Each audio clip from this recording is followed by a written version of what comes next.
Porque ellos preguntan que por qué unos pueden llegar y otros no. Si tú en tu casa,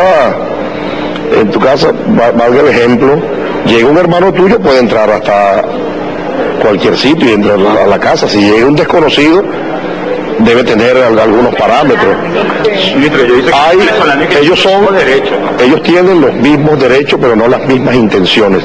Entonces, como no tienen las mismas intenciones, como no son serios, como no se han comportado como personas que se ganen la confianza de las instituciones del Estado, como para darle permiso, porque siempre trabajan con cartas tapadas y con cartas bajo la manga, y lo que andan tratando de subvertir el orden interno, el Ministerio de Poder Popular para Relaciones Interior y Justicia no otorga permiso. Yo no creo, ahora esto sí es una conjetura, yo no creo que la primera autoridad civil, la alcaldía de Caracas, les vaya a dar permiso. Si a mí me consultan como ministro de Poder Popular para Relaciones Interior y Justicia, yo no autorizo, no tengo facultad dentro de la esfera de mis atribuciones y dentro de las competencias que me dan las leyes y la Constitución de la República, no tengo facultades para ello, pero yo no la autorizaría porque sé que hay planes velados de generar desestabilización.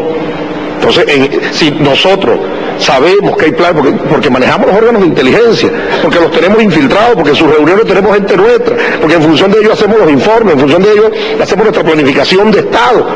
Si nosotros sabemos en qué andan ellos, creo que para preservarle la vida de ellos mismos, no les vayan a emplazar un francotirador, para preservarle la vida al resto de los ciudadanos, para preservar el orden interno, para preservar el derecho que tienen todos los seres que habitan esta tierra, creo que el Estado, en función de ello, no debe otorgarles esos permisos. Bien, eran declaraciones del ministro de Interior y Justicia, Pedro Carreño, del día de ayer, el día sábado.